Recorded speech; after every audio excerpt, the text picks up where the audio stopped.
Revelation chapter 4. Then in my vision, I saw a door open in heaven and heard the same voice speaking to me. The voice like a trumpet saying, "Come up here, I will show you what is to take place in the future."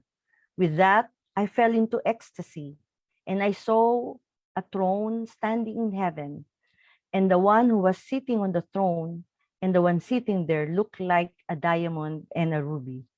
There was a rainbow encircling the throne, and this looked like an emerald. Round the throne in a circle were 24 thrones, and on them 24 elders sitting, dressed in white robes with golden crowns on their heads. Flashes of lightning were coming from the throne, and the sound of peals of thunder.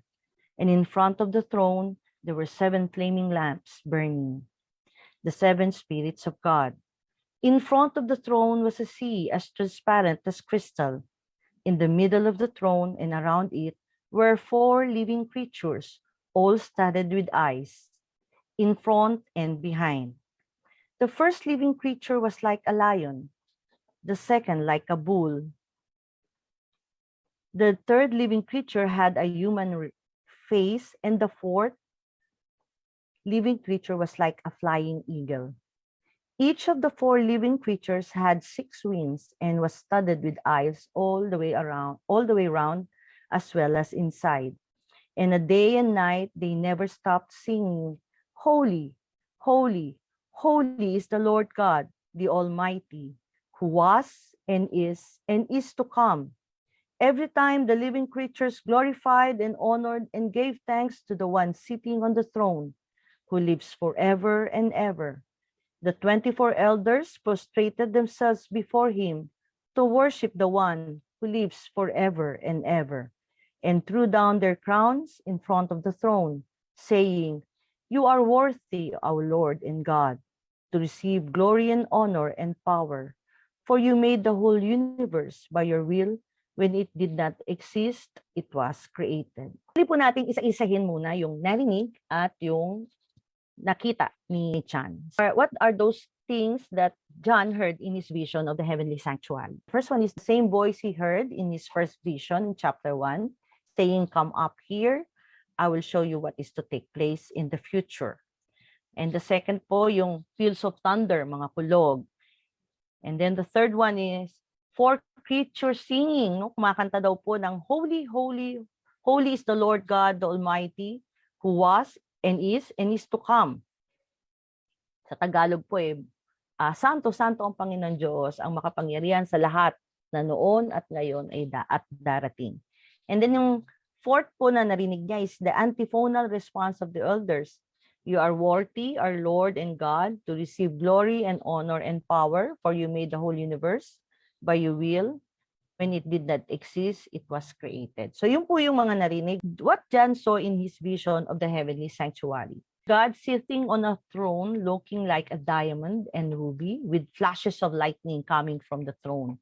Second is a rainbow encircling the throne that looked like an emerald. Third, the 24 elders sitting on thrones dressed in white robes and wearing golden crowns. And the next one is 7 flaming lamps in front of the throne that were the 7 spirits of God.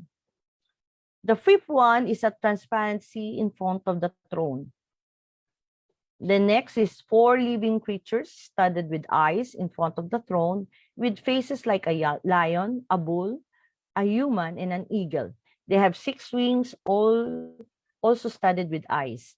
Lastly, the 24 elders prostrating themselves before God's throne, answering antiphonally to the hymn of the 4 creatures and throwing down their crowns.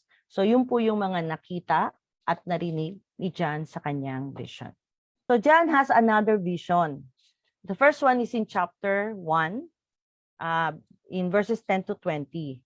And John says, "Then in my vision, I saw." The words "I saw" or "in my vision, I saw" is a formula that always introduces a new vision. Kumbaga po, may panaginip na kayo, tapos doon sa loob ng panaginip, may panaginip pa, parang ganun po. So this is expression, or in its variation, appears 7 times in the book of Revelation. So it was Sunday, the Lord's Day when this happened, chapter 1, verse 10. So the first thing John saw was a door standing open in heaven. The ancients viewed heaven as a solid vault, entered by a way of actual doors. Yun po ang kanilang imagery ng heaven. Closed since the fall of Adam, the door to heaven first began to open at Jesus' baptism. Find it in Matthew 3, verse 14, Mark 1, verse 10, and in Luke 3, verses 21 to 22.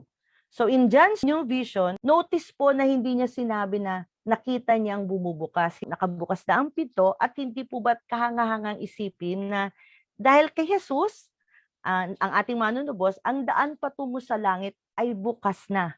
Bukas na naghihintay sa ating pagtanggap, no? So, yun po ang kanyang nakita. Bukas na po ang langit. So, dati po, nagsara yun. At ano po ang sinabi ni Jesus kay Juan tungkol sa susunod na serye ng mga pangitain? I will show you what is to take place in the future. Ang lahat ng nakikita niya ay magaganap sa hinaharap. When in the future? Kailan sa hinaharap? Will it be in the future of John's lifetime? The evidence in the book of Revelation and the events that will take place in the future all suggest the majority of events will indeed take place in John's lifetime. Talagang magaganap sa buhay ni Juan. The whole revelation of John's vision is in the liturgical setting of heavenly worship. This liturgical context is part of the key to understanding what will be revealed to John as he becomes a witness and participant in divine worship with the saints and angels. Ayon po sa Catholic Dictionary, ang kahulugan po ng salitang liturgy ay a public service, duty, or work. So, sa banal na kasulatan, ito po ay tumutukoy sa mga tungkuling panreliyon na dapat gampanan ng mga pari at levita sa templo. Lalo na ang mga may kaugnayan sa sakripisyo, sa mga sacrifices. In present-day usage po, liturgy is the official public worship of the church.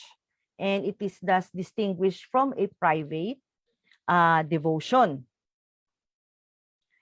Ito po ang natatanging titulo ng Eucharistia at ng pangangasiwa ng mga sakramento. So, its function is twofold: to give honor and praise to God, which is worship, and to obtain blessings for the human race, which is sanctification. So again, for worship and for sanctification. So the etymology of the word liturgy is from the Greek latos, meaning people, and ergon, meaning work or duty. So liturgia, meaning a public duty or public work, which in religious term is understood to refer to the unity of the community actively participating in worshiping God. So that's from Catholic Dictionary.